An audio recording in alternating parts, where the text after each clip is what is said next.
सभी को नमस्कार। मैं कविता दुआ करनाल से पॉलिटिकल साइंस लेक्चर स्वागत करती हूँ आपका 10th ज्योग्राफी की क्लास में। आज हम लेसन खनिज और ऊर्जा संसाधन के नोट्स बनाने जा रहे हैं।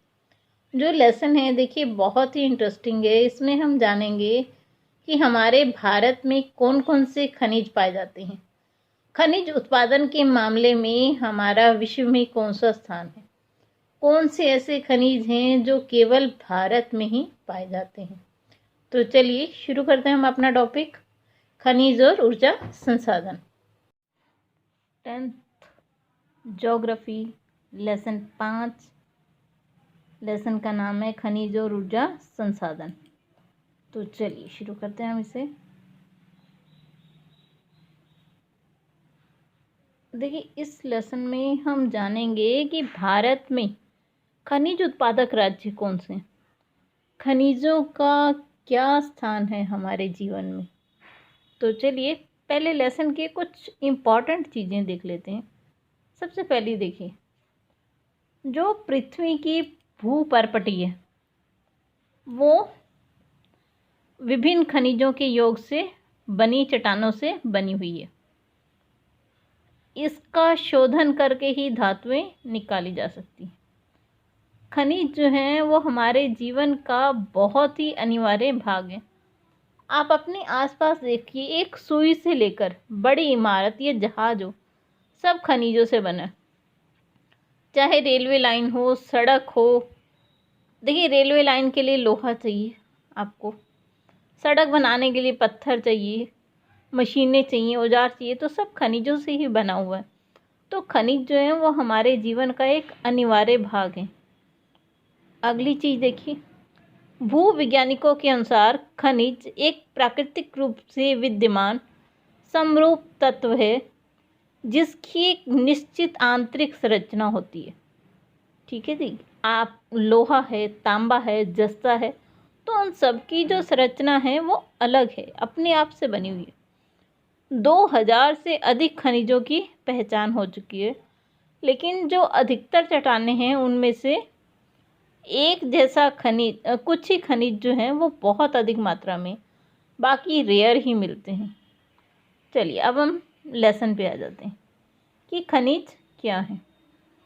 देखिए खनिज एक ऐसा भौतिक पदार्थ है जो हम खानों से खोदकर निकालते हैं, जैसे कि बॉक्साइट, कोयला, लोहा, अभ्रक, जस्ता, चूना पत्थर आदि। अब हम उनके प्रकार देख लेते हैं। देखिए खनिज 3 तरह के हैं। सबसे पहला धात्विक, जो धातुएं हैं। दूसरा अधात्विक।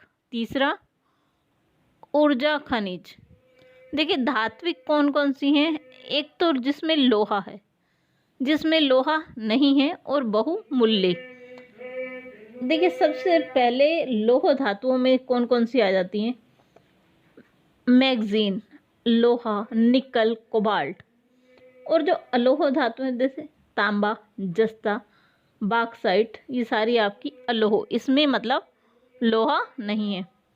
बहुमूल्य खनिज देखिए सोना, चांदी, प्लेटिनम, ये सारे आपके बहुमूल्य खनिज हैं। अब हम अधात्विक देखते हैं। देखिए जैसे अभ्रक, नमक, पोटाश, सल्फर, चूना, चूना पत्थर, संगमरमर, बलुआ पत्थर, तो ये सब आपके अधात्विक खनिज हैं। अब हम देखें ऊर्जा खनिज, कोयला, पेट्रोलियम और प्राकृतिक गैस, ये आपके ऊर्जा खनिज हैं। तो चलिए इन्हें अब हम विस्तार से जानते हैं। सबसे पहले हम धात्विक खनिज के बारे में जानेंगे। देखिए धात्विक खनिज बहुमूल्य धातुएं, जैसे कि सोना, चांदी, प्लेटिनम वर्ग की धातुएं इसी में आती हैं। अगली है हल्की धातुएं, जैसे अल्मुनियम, टाइटेनियम, मैग्नीशियम। साधारण धातुएं तांबा, जस्ता, टिन, सीसा, लोहा, रंगा, पारा। लोहास खनिज, लोह धातु जैसे hematite, magnetite, limonite, siderite, siderite, pyrite, ये सब लोहास खनिज में आते हैं।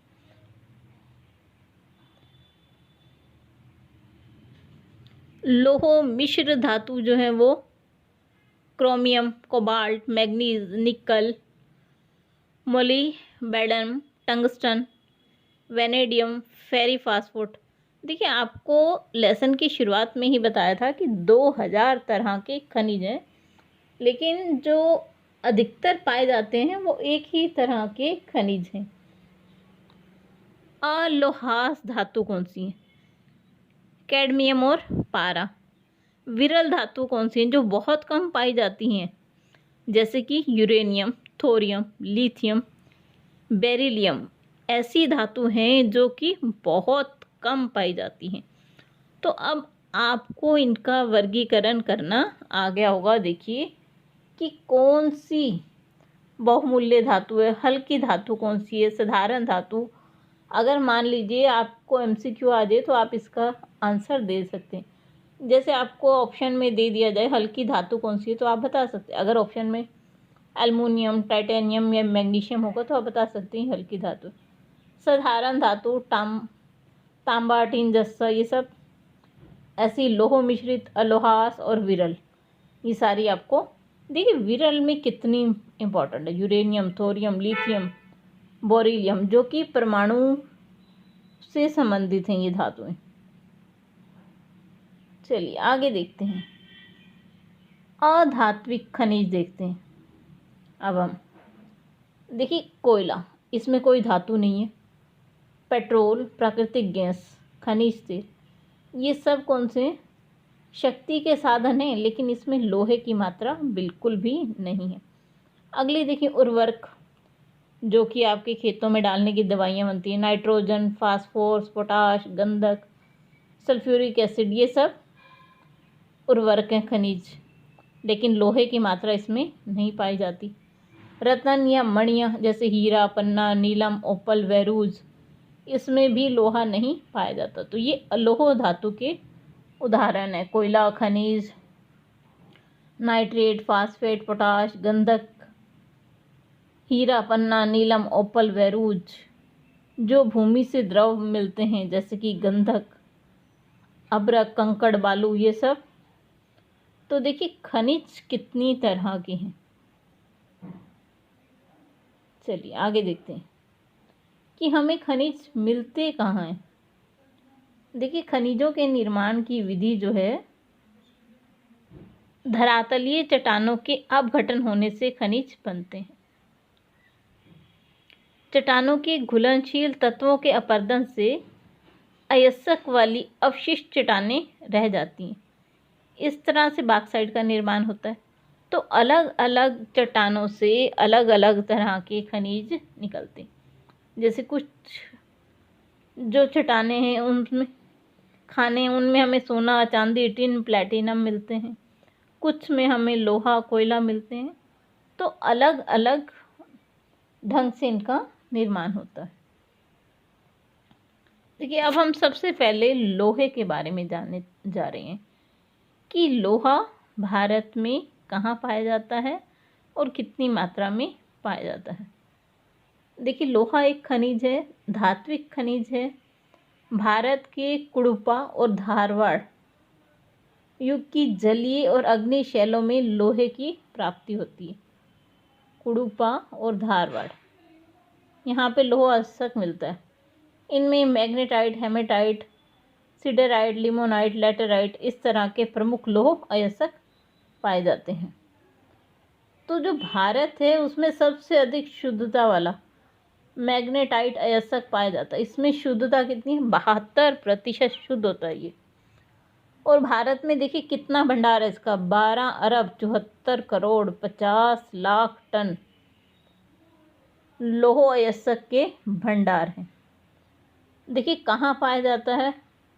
झारखंड, उड़ीसा, मध्य प्रदेश, महाराष्ट्र, कर्नाटक और आंध्र प्रदेश, गोवा और पश्चिमी महाराष्ट्र में यहाँ पर लोहा पाया जाता है। देखिए अब हम इसका देख लेते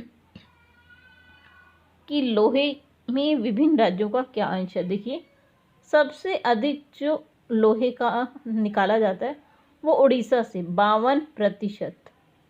देखिए अकेला उड़ीसा पूरे लोहे का 52% हम उड़ीसा से के खानों से निकालते हैं। फिर छत्तीसगढ़ से 16, कर्नाटक 14, झारखंड 11 और अन्य राज्यों से 7%। तो ये भारत के प्रमुख राज्यों से कितना लोहा किस राज्य से निकलता है उसका एक पाई चार्ट आपको दिया गया है। चलिए आज के लिए बस इतना ही, कल इससे आगे के हम भागों को देखेंगे। अगर आपको वीडियो पसंद आए तो लाइक ज़रूर कीजिए और चैनल को सब्सक्राइब ज़रूर कीजिए। आप सभी का बहुत बहुत धन्यवाद।